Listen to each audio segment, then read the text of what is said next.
लोगों ने आज देखा किस तरह से ये जो जिहादी लोग हैं, कट्टरपंथी लोग हैं, जिन्हें हमने अपने देश में मेहमान समझा था, मेहमान की तरह शरण दिया था, शैतान बन के कैसे कहर ढा रहा है हमारे हिंदुओं पे, हमारे कश्मीरी पंडितों पे, जिस तरह से कहर ढारने का काम, जुर्म ढारने का काम किया है। इसका माध्यम नहीं था।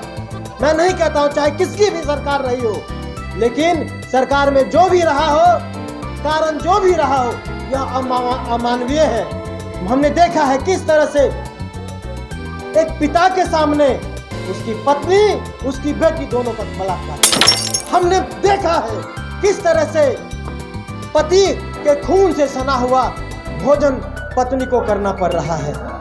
किस तरह से मस्जिदों से आवाज दी गई, हिंदुओं खाली करो। हमारे देश में हमें ही खाली करने के लिए कहा गया, हमारे घर से जबरन हमें निकाला गया।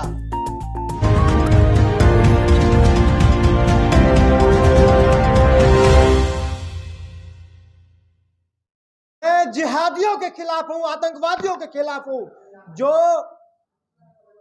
एक जाति विशेष का मुखौटा ओढ़ के पूरे देश का विनाश करने में लगे हुए हैं। मैं गजेंद्र झा उसकी खिलाफत करता है, जो हमारे देश में रह के हमारे उसी थाली में खाते हैं, उसी में छेद करने का काम करते हैं, हिंदुस्तान में रह के पाकिस्तान का गाना गाते हैं। मैं उनके विरोधी हूं, मैं उनका विरोध करता हूं। देखिए, ऐसा नहीं है, पिक्चरें कई मुद्दों पे हमेशा से बनती आ रही हैं, लेकिन जब आपके मुन्ना भाई, चिल्ला भाई, फल्ला भाई पे मूवी बनती है, कहाँ किसी कोई हिंदू विरोध करता है? हम अपने पैसे से, अपनी गाड़ी कमाई से जाके देखते हैं, आपके हॉल को भर देते हैं। एक कश्मीरी पंडितों पे हिंदुओं के दर्द को क्या झलकाया गया। आपका यह जो खान गैंग है, बॉलीवुड का तथाकथ, ये कौन होता है शाहरुख खान तय करने वाला? ये सलमान खान, आमिर खान, ये करण जौहर, ये तय करने वाले कौन होते हैं कि भारत की जनता कौन सा पिक्चर देखेगी और कौन सा पिक्चर नहीं देखेगी? ये आप तय करने वाले कौन होते हैं कि भारत में कौन सा हीरो चलेगा, कौन सा हीरो नहीं चलेगा?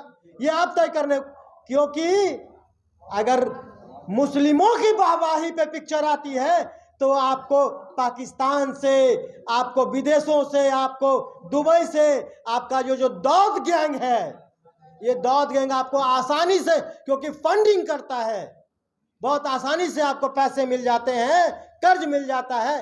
सिर्फ इसीलिए इस देश में उन चीजों को ही दिखाया जा रहा है जिन चीजों को विदेशी ताकतें यहां दिखाना चाहती है। उपाय सबसे पहले होना चाहिए, इस देश में अगर आप भारत को भारत, हिंदुस्तान को हिंदुस्तान रहने देना चाहते हैं, सनातन धर्म इस देश में रहे, इस देश में अगर चाहते हैं कि हिंदू इस देश में रहे, तो सबसे पहले जनसंख्या नियंत्रण होना चाहिए, बिना किसी शर्त पे। तुरंत जनसंख्या नियंत्रण की मांग करता हूं, अविलंब। दूसरी बात, जो इस देश में रह के वंदे मातरम नहीं कह सकता, जो भारत माता की जय कहने में जिसको संकोच है, उसको अविलंब देश से निकाल दीजिए। उनको इस देश में उनका कोई काम नहीं है। इस साल से मैं ही नहीं, भारत के जन जन और कण कण से इस सत्य को छुपाया गया था, कोई जान ही नहीं पाया था। उस दौर में मीडिया, निश्चित तौर पे मीडिया या सोशल मीडिया इतनी सचर नहीं थी, इतना माध्यम नहीं था। मैं नहीं कहता हूं चाहे किसकी भी सरकार रही हो, लेकिन सरकार में जो भी रहा हो, कारण जो भी रहा हो, यह अमानवीय है। हमने देखा है किस तरह से एक पिता के सामने उसकी पत्नी, उसकी बेटी दोनों का बलात्कार किया। हमने देखा है किस तरह से पति के खून से सना हुआ भोजन पत्नी को करना पड़ रहा है।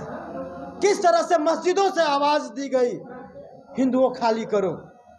हमारे देश में हमें ही खाली करने के लिए कहा गया, हमारे घर से जबरन हमें निकाला गया। और ये फिल्म सिर्फ 32 साल की घटना को, उस सत्य को उजागर करने का ही फिल्म नहीं है। यह पिक्चर आने वाले 32 साल के बाद जो देश का परिदृश्य होगा, उसका एक छोटा सा ट्रेलर मात्र है। यह फिल्म आप हमें चेतावनी दे रही है कि अगर अब भी देश में हिंदू ना जागे तो यह देश हिंदुस्तान रह नहीं जाएगा। जब इतनी कम मुट्ठी भर संख्या में आपको जबरदस्ती भगा दिया गया, जब ये मेजॉरिटी में होंगे तो क्या होगा, ये समझने और सोचने वाली बात है। जिस तरह से शरीर में एक फोड़ा होता है और वो कैंसर हो जाता है, भयावह कैंसर का रूप ले लेता है, मैं कहना चाहता हूं कि 32 वर्ष में यह समुदाय आज देश के लिए कैंसर है, इसमें कोई शक नहीं है। इस कैंसर का इलाज अगर समय रहते नहीं किया गया तो जिस तरह से अंग काटना पड़ता है या प्राण से हाथ धोना पड़ता है, उसी तरह से या तो देश का विभाजन तय है, अन्यथा देश से हमें हाथ धो बैठना पड़ेगा। यह देश हमारे रहने लायक नहीं रहने दिया जाएगा।